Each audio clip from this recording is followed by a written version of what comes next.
Location, quality, the best. Price, lowest. Stepstone presenting luxury 2 BHK Thinnai apartment, just 69 lakhs, near Porur Kattupakam. Audi offer registration free. இன்றைக்கு நான் பேசிக் கொண்டிருக்கிற இந்த நேரத்தில் 426 பெண்களை படுகொலை செய்திருக்கிறார்கள். தர்மசாஸ்தா கோவிலுக்கு தனது உயிரை மாய்த்துக் கொள்ளுகிறேன், இறைவனிடத்திலே நான் சேர்கிறேன் என்று தர்மசாலாவில் போய் தன்னைத்தானே மடித்துக் கொள்வதற்கான கூட்டம் ஒன்று இருக்கிறது. உயிரை கொடுத்து அப்படி என்ன வேண்டுதல்? அப்படிதான், சிவனுக்கு நான் எனது உயிரை கொடுக்கிறேன். நிறைய பைத்தியங்கள் கர்நாடகாவில் தான் இருக்கு. இதில் அவங்க பையன் ரிச்சர்ட் செயின் இருக்கான் பாருங்க. கோவிலுக்குள்ள ஒரு அழகான பெண்ணு வந்துட்டா போதும், அது எவ்வளவு பெரிய ஆளாக இருந்தாலும் தூக்கிட்டு வந்துடும், மசீரனா கொன்று. 14 வயது ஒரு மாணவியை, சீருடை போட்ட ஒரு மாணவியை, புத்தக பையோடு சென்ற மாணவியை மல்லாக்க படுக்க வச்சு மார்புல ஆசிட்டை ஊற்றி குழியாக்கி விளாண்டுருக்காங்க. மக்களை பாதுகாக்காத கோயில் எண்ணத்துக்கு பைத்தியமா? கோயில் எப்படி நம்ம குறை சொல்ல முடியும்? மனிதர்கள் செய்த தவறுக்கு. கதறுகிற குழந்தைகளை காப்பாற்றாத கடவுள் எண்ணத்துக்கு இருக்கு. ஆனால் இப்போ என்ன நடக்க போகுதுன்னு சொல்லவா? ஹெக்டே தற்கொலை பண்ணிக்கலாம். ஏன்னா நோண்டுனா அப்படி அவன் தற்கொலை பண்ணலான்னா விஷுவல் ஓவனை சுட்டு கொண்டுருவாங்க.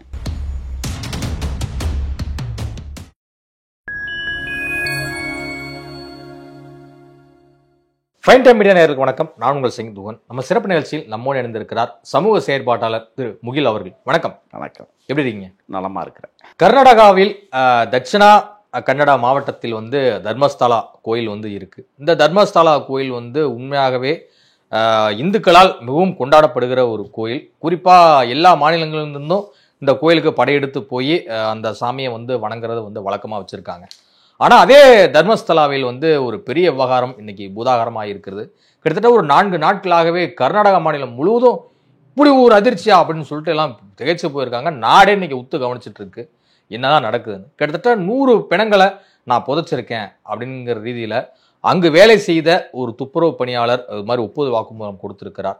அவரை கருப்பு சட்டை, கருப்பு பேண்ட், கருப்பு முகமூடி போட்டு தான் கோர்ட்டுக்கே அழைச்சிட்டு போயிட்டு இருக்காங்க. யாருன்னு ரகசியம் வெளியே கசிஞ்சிடக்கூடாது அவருடைய தகவல் எல்லாமே அப்படிங்கிற ரீதியில தர்மஸ்தலாவில் நடந்தது என்ன?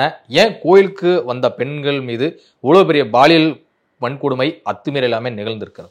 அற்புதமாக வளைந்தோடுகிற நேத்ராவதி அணை, தெளிந்த நீரோடையில் ஓடி வருகிற அந்த நதி, வானம் தொடுகிற அளவிற்கு மலைத்தொடர்கள், வானாந்தர காடுகள், அற்புத இயற்கை எழில் கொஞ்சுகிற காணம்பாடி குருவிகளின் சத்தங்கள், மெல்லியதாய் ஒரு மௌனமாய் இருக்கிற தர்மசாலா இன்றைக்கு கருமசாலாவாக மாறியிருக்கிறது. விஸ்வல் ஓவன் துப்புரவு தொழிலாளி, பறையர்குடியை சார்ந்தவன். 1988களில் அவன் பணிக்கு சேருகிறான். 2014 அந்த வேலையை உதறுகிறான். 1980 அந்த திருத்தலத்தின் தர்மகர்த்தராக வீரேந்திர ஹெக்டே என்பவர் நியமிக்கப்படுகிறார்.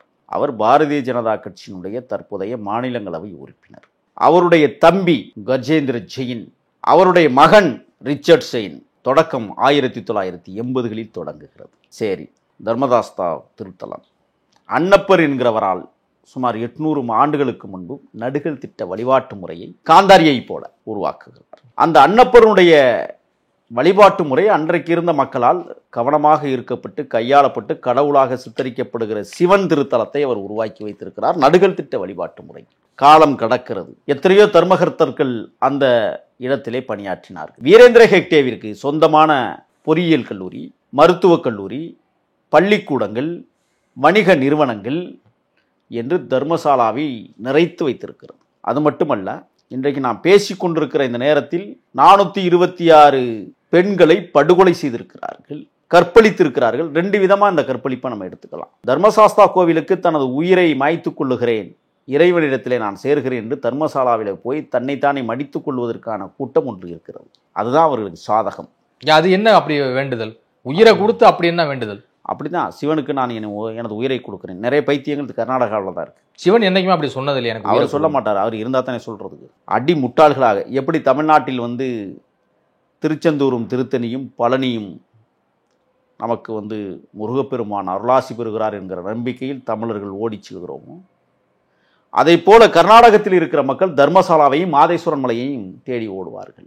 மாதேஸ்வரன் மலையிலே இருக்கிற சிவனை வழிபடக்கூடியவர்கள் லிங்காயத்தார் சமூகம், தர்மசாலாவிலே இருக்கிற சிவனை வழிபடக்கூடியவர்கள் கவுடா என்கிற சமூகத்தை சார்ந்தவர்கள்.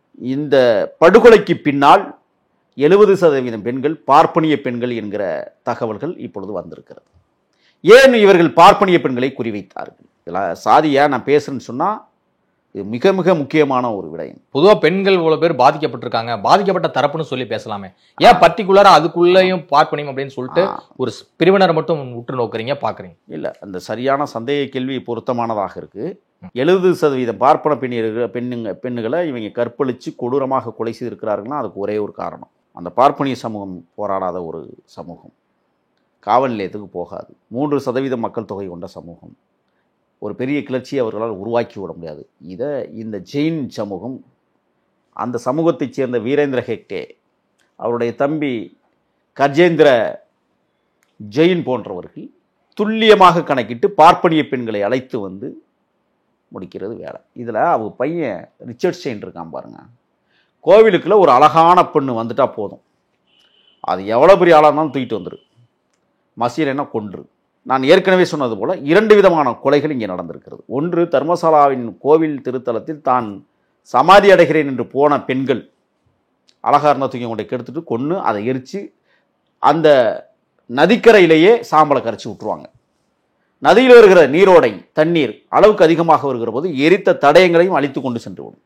எப்படி திட்டம்? தர்மசாலாவில் இவர்கள் படுகொலை செய்யப்படுவதை நியாயப்படுத்துவதற்காக சிவனை வணங்க வந்தவர்கள் தன்னைத்தானே தற்கொலை செய்து கொண்டார்கள் ஆற்றிலே விழுந்து என்று சொல்லக்கூடிய அளவிற்கு அவர்களை ஆற்றிலே இவர்கள் தள்ளி கொண்டிருக்கிறார்கள். அந்த எலும்புகள் பரிசோதனைக்கு உட்படுத்தினால் அது கற்பழிப்புகள் இருக்காது. எரித்தவைகள் அனைத்தும் கற்பழிப்புகள். 156 பிணங்களை விசுவல் ஓவன் எரித்திருக்கிறார். 2014 நீங்கள் குறிப்பிட்டதை போல அவன் அந்த பதவியே வேண்டான்னு சொல்லி ஓடி போனதுக்கு காரணம் என்ன தெரியுமா? பச்சிலம் குழந்தை, 17 வயது பெண் குழந்தையை, வருத்தப்படாதீங்க நான் சொல்கிறேன்னு சொல்லிட்டு கற்பழித்து விட்டு உயிர்நிலையிலே ஆசிட்டை ஊற்றி அகலமாக பள்ளமாக்கியிருக்கிறார்கள். அதிலே குச்சியை வைத்து குத்தி இழுத்து கொண்டு போய் எரித்திருக்கிறார்கள்.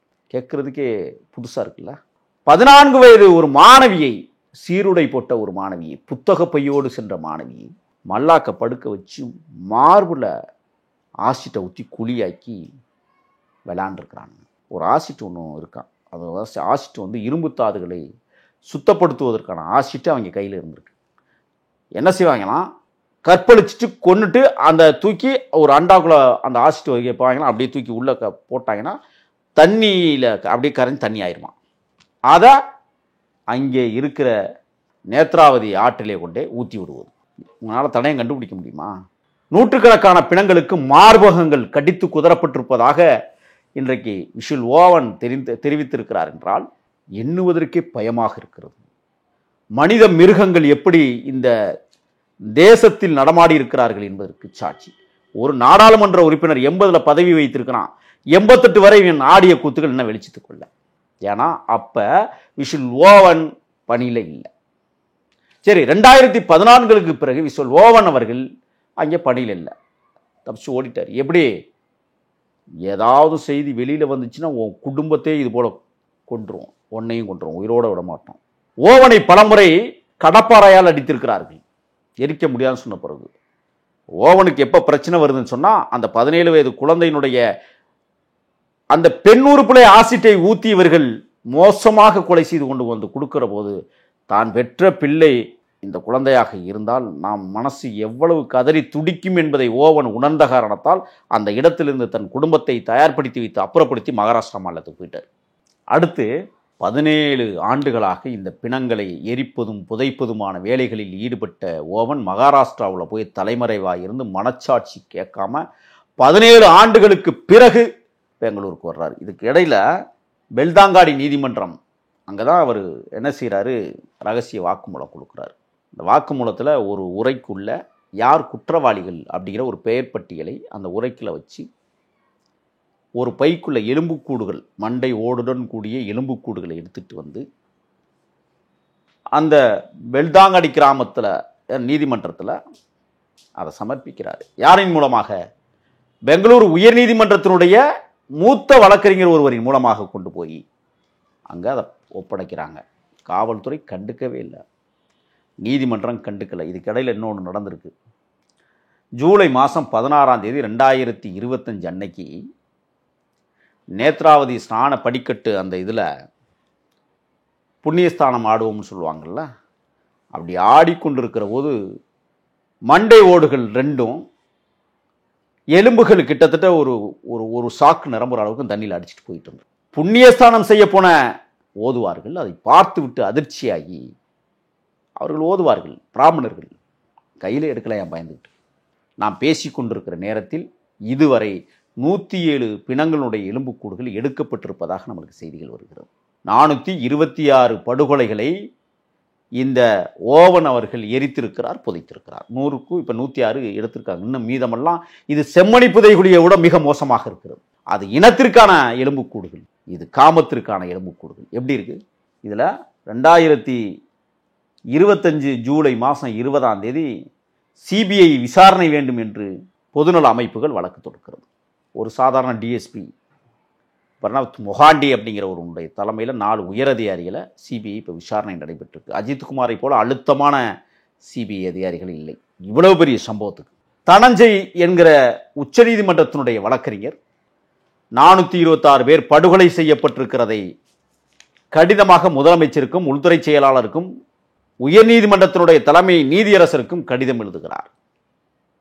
உடனடியாக இதை வெளிச்சத்துக்கு கொண்டு வாருங்கள். இப்போ வேலை நேற்று காலை 9 மணிலிருந்து துரிதப்படுத்தப்பட்டிருக்கிறது. ஜூன் மாதம் 22 2025 400க்கும் மேற்பட்ட பிணங்கள் இந்த இடத்தில்தான் பிதைக்கப்பட்டிருக்கிறது என்பதையும் ஓவன் இன்றைக்கு அடையாளம் காட்டியிருக்கிறார். வழக்கறிஞர் ஓசஸ்வி சச்சின் என்கிற 2 உயர்நீதிமன்ற வழக்கறிஞர்கள் தட்சிணாகண்டை என்கிற நீதிமன்றத்தில், இந்த டிஎஸ்பி அலுவலகத்தில், எஸ்பி அலுவலகத்தில் புகார் மனு கொடுப்பதற்காக போய் காத்திருக்கிறார்கள். காலையிலிருந்து இரவு வரை எஸ்பி அதை அனுமதிக்கவில்லை. டிஎஸ்பி கண்டுகொள்ளவே இல்லை. தர்மசாலாவினுடைய இன்ஸ்பெக்டர்கள் யாரும் இதை பற்றி பொருட்படுத்தவே இல்லை. 1980களில் இருந்து இந்து சமய அறநிலையத்துறைக்கு சொந்தமான அமைச்சர் பெருமக்கள் இருந்து அதிகாரிகள் முதல் தர்மசாலாவினுடைய காவல்துறை உயர் அதிகாரிகள், அந்த மாவட்டத்தின் எஸ்பி உள்ளிட்ட 80களில் இருந்து இதுவரை எவனெல்லாம் இருக்கிறானோ அத்தனை பேரையும் இப்போ கைது பண்ணணும், கூப்பிட்டு விசாரிக்கணும். இல்லைன்னா இந்த தர்மசாலாவாக மாறிடும். அது மட்டும் இல்லை, ஜூலை மாதம் 3 2015 தான் அந்த ஓவன் வேலையை விட்டு துறந்திருக்கிறார். இப்போ 2015 ஜூலை 3க்கு பிறகு இது 2025, 10 ஆண்டுகள் எத்தனை படுகொலைகள் நிகழ்ந்திருக்கிறது என்பதை யோசித்து பார்க்கவே நமக்கு பயமாக இருக்கிறது. அப்போ 88க்கு முன்னால் 8 ஆண்டுகள் என்ன நடந்தது என்கிறதை விசாரிக்கப்பட வேண்டும். 2015 2025 வரை என்ன நடந்திருக்கிறது என்பதை தோண்டி துலக்க வேண்டும். 1983 2014 வரை என்ன நடந்தது என்று எவருக்கும் தெரியாமல் மூடி மறைக்கப்பட்டிருக்கிறது. அங்கேயே இந்த நாடாளுமன்ற உறுப்பினர் பாரதிய ஜனதா கட்சியை சேர்ந்த வீரேந்திர ஹெக்டேவிற்கு மருத்துவக் கல்லூரிகள் முதற்கொண்டு இருக்கிறது. இதுவரை மருத்துவக் கல்லூரியில் 16 இளம் பெண்களை காணவில்லை. ஒரு தாய் சொல்லுகிறாள், என் மகளின் எலும்புக்கூடுகளையாவது தாருங்கள், நான் இறுதிச் சடங்கை நடத்தி கொள்ளுகிறேன் என்று சொல்லுகிறார். இன்னொரு தாய் சொல்லுகிறாள், என் மகளின் மண்டை ஓடுவையாவது காட்டுங்கள், அவள் மரணித்து விட்டால் என்று என் மனசு ஆறுதல் படும் என்று கதறுகிறாள். என்ன கொடுமை இது! எத்தனை பிள்ளைகளுடைய கற்பப்பை கதறுகிறது என்பதை உணர வேண்டும். கிட்டத்தட்ட நாம் தோராயமாக துல்லியமாக கணக்கிட்டு மதிப்பீடு செய்தால் 426 படுகொலைகள் 1988 2014 என்றால் கிட்டத்தட்ட 26 வருடங்களுக்கு. மீதம் இன்னும் 22 வருடங்கள் இருக்கிறது. எத்தனை படுகொலைகள் நகர்ந்திருக்கும் என்பதை யூகித்து பார்த்தால் 1000க்கும் மேற்பட்ட படுகொலைகளை இன்றைக்கு தர்மசாலா நிகழ்த்தி இருக்கிறது என்றால் அந்த கோவில் இருந்தால் என்ன, இடித்தால் என்ன? மக்களை பாதுகாக்காத கோயில் எண்ணத்துக்கு பைத்தியமா? இல்லை, எத்தனையோ மக்களுடைய புனிதத்தலமா இயங்கக்கூடியது அந்த கோயில். ஸோ கோயில் எப்படி நம்ம குறை சொல்ல முடியும் மனிதர்கள் செய்த தவறுக்கு? கதறுகிற குழந்தைகளை காப்பாற்றாத கடவுள் எண்ணத்துக்கு இருக்கு. மாதேஸ்வரன் மலையில் வீரப்பனார் தேடுதல் வேட்டையில் தமிழச்சிகளை கொண்டு போய் கதற கதற கற்பழிக்க போது மாதேஸ்வரன் மலையில் இருக்கிற சாமி பார்த்து கொண்டு தானே இருந்தது. எந்த சாமி நீதி கேட்டது? தர்மசாலாவில் இந்த சாமி நீதி கேட்குமா? சொல்லுங்கள். அடுத்து சௌசன்யா படுகொலை அங்கதான் நடந்திருக்கு. உச்சநீதிமன்றம் வரை இந்த வழக்கு போயிருக்கிறது. ஏன் அது போனுச்சுன்னு தெரியுமா? நீங்கள் ஆரம்பத்தில் ஒரு கேள்வி கேட்டீங்க, ஏன் பார்ப்பன பெண்கள் மட்டுமே குறிவைக்கப்படுகிறது, இதுக்கு சாதி தேவைன்னு இங்கே சொல்கிறேன். இவங்க ஒக்கலிகவுடா சமூகத்தை சார்ந்த பொண்ணு. அங்கே ஒக்கலிகவுடாங்கிறது மிக உயர்ந்த ஜாதி, கர்நாடகம் முழுவதும் பரவி இருக்கிற ஜாதி. கேரளாவுடைய எல்லையை தொட்டிருக்கிற தர்மசாலாவில், கேரளாவிலும் இந்த ஒக்கலிகவுடா நிறைய பேர் இருக்கு. பத்தி எரிஞ்சிச்சு அந்த குழந்தை இறந்த போது. கற்பழித்து கொடூரமாக கொன்றவர்கள் இந்த அயோக்கியர்கள். இப்போ புரியுதுங்களா உங்களுக்கு? இவனுங்க யாரை குறி வச்சானுங்க? பார்ப்பனிய பெண்களை மட்டுமே குறி வைத்தார்கள், 70% பேரை. நம்ம நாட்டில் மாதிரி இங்கே வந்து சாதி இருக்கு, இல்லைன்னு மறுப்பதற்கு இல்லை. அளவு கடந்த ஜாதி வெறியும் இங்கேயும் இருக்கிறது. ஆனால் இதையெல்லாம் தாண்டி 10 மடங்கு ஜாதி வெறி கர்நாடகாவில் இருக்கிறது. இன்னைக்கு இருக்கிற முதலமைச்சர் நான் பெரியார் வழி வந்தவன், எனக்கு இறை நம்பிக்கை இல்லை என்று சொல்லுகிறார். சித்தாராமையா பெரியாரை புகழ்கிறார். ஆனால் உங்களது தேசத்தில் தானே திருத்தலங்கள் அதிகமாக இருந்த அந்த மக்களை மடையர்களாக ஆக்கி வைத்திருக்கிறது. லிங்காயத்தார்கள் எங்களுக்கென்று தனி மதம் தேவை என்று போராடுகிறார்கள், சிவனை வழிபடக்கூடியவர்கள் என்று. சாதியை ஒழிக்க புறப்பட்டவர்கள் சாதியாகி போனார்கள். ஆக இன்றைக்கு கர்நாடகாவில் ஜூன் மாதம் 27ஆம் தேதி 156 பிணங்களினுடைய எலும்புக்கூடுகள் கண்டெடுக்கப்பட்டிருக்கு. நினைத்து பார்க்கவே நம்மளுக்கு நெஞ்சு பதறுகிறது என்றால், இப்போ தர்மசாலாவில் பிணவாடைகள் தானே அடித்திருக்கும். திருநீர் வாசத்தை அங்கே சென்றவர்கள் என்றைக்காவது உணர முடிந்திருக்கிறதா? கற்பூரம், நெய்வேத்தியம், நெய் விளக்கு. கருமசாலா இன்றைக்கு மிகப்பெரிய அளவில் தோண்ட பிணங்களாக வந்து கொண்டிருக்கிற கொடுஞ்செயல்கள் மட்டுமல்ல, ஆற்றில் தூக்கி வீசப்பட்ட பிணங்களுடைய எண்ணிக்கை கணக்கிலடங்காதவை என்று கணக்கிடப்பட்டு கொண்டிருக்கிறது. சொல்றத பார்த்தா ஆத்தே தோணும் போல் இருக்கு. அந்த ஆறே ரத்தமாக தான் ஓடி இருக்கு. எப்படி இருக்குன்னு நினச்சி பார்க்க. இந்த மூவர் மட்டுமல்ல, அப்பா, மகன், பெரியப்பா. இல்லை, நீங்களும் திரைப்படத்துறையில் இருக்கீங்க, இந்த மாதிரியான ஒரு விஷயங்களை நீங்களாம் ஒரு நடந்த கற்பனை பண்ணி பார்த்துருக்கீங்க? படம் வெளியே வராது. நான் படம் எடுத்த அதை பற்றி எடுக்கணும்னு ஆசை. எவ்வளவு காம கொடூரர்கள்! உண்மையிலேயே இவங்கெல்லாம் மனித பிண்டங்களா? ஒரு 5 அறிவு இருக்கிற விலங்கினம் கூட தன் ஆசையை தீர்த்து கொள்ள வேண்டுமானால் அதற்கு ஒரு நேரம் தேவைப்படுகிறது. இவர்கள் எந்நேரமும் பெண்கள் தேவைப்படுகிறது என்றால் இவர்களை எங்கே கொண்டே வைத்து எதை கட் பண்ணுவது? நீதிமன்றம் என்ன செய்யும்? இந்த மாதிரி ஆட்களுக்கெல்லாம் பெங்களூர் நீதிமன்றம் ஒருத்தர் வழக்கு போட்டார், மகேஷ் ஷெட்டி திம்மரெடின்னு. அவர் யாருன்னா தேசிய இந்து ஜனரக வேத்தியே அப்படிங்கிற ஒரு அமைப்பினுடைய தலைவர். இவங்களை ஏற்று போட்டார் வழக்கு. அறங்காவலர்கள் அங்கே இருக்கிற இவங்களுக்கு உறவினர்கள் என்ன செஞ்சுதான் உயர்நீதிமன்றத்தில் போய் வழக்கு போட்டு இப்போ வந்து வீரேந்திர ஹெக்டேவை பற்றியோ, அவருடைய தம்பி கஜேந்திர ஜெயினை பற்றியோ, அவருடைய மகன் ரிச்சர்ட் ஜெயினை பற்றியோ யாரும் பேசக்கூடாது. பெங்களூர் உயர்நீதிமன்றம் தடை விதிச்சிருக்கு, தெரியுமா உங்களுக்கு? இவர்களை பற்றி பேசிய சமூக ஊடகங்கள் தடை செய்யப்பட்டிருக்கிறது. யார் இதை சரி செய்வது? அது மட்டுமல்ல, 2 தாய்கள் மட்டும்தான் கருவறை துடித்து கதறுகிற காட்சியை இப்பொழுது பார்த்திருக்கிறோம். மீத தாய்மார்களுடைய நிலைமையை எண்ணி பாருங்கள். அந்த குழந்தையை வளர்த்திருப்பதற்கு அவர்கள் எவ்வளவு சிரமப்பட்டிருப்பார்கள். இவ்வளவு பெண்கள் காணாமல் போயிருக்காங்க. இவ்வளவு தூரம் புதைக்குழியில் வந்து தோண்ட எலும்பு கூடலும் உடல்களாக வந்து வருது. ஒருத்தர் கூடவா போலீஸ்ல அருகாமையில் இருக்கக்கூடிய ஸ்டேஷன்ல எஸ்பி ஆபீஸ்ல வேற எங்கேயும் புகார் கொடுக்காமலே போயிட்டாங்க. பொதுநல கூட போயிட்டாங்க. எல்லாம் காசு. நீங்க இங்க மகா சிவராத்திரின்னு ஒரு அயோக்கியன் திருவிழா கொண்டாடிட்டு இருக்குன்னா கோவையில தெரியுமில்ல, அதை நோண்டனா 100கணக்கான பிணங்கள் வருமோங்கிற ஒரு சந்தேகம் இப்போ நம்மளுக்கு எழுந்துருச்சு. எத்தனையோ பேர்த்தோடைய ஸ்ட்ரெஸ்ஸை வந்து ஃபுல்லாக இறக்கி வச்சிடறாரு ஜக்கி அப்படின்னு சொல்லிட்டு தான் அவர் அவ்வளவு தூரம் கூக்கி கொண்டாடிட்டு இருக்கிறாங்க. அதான் அவர் மீது இப்படி ஒரு விஷயத்த அடிக்கிறீங்களே. ஆமாம், முக்கி சக்கி வேலை செஞ்சுக்கிட்டு இருக்கிறாரு.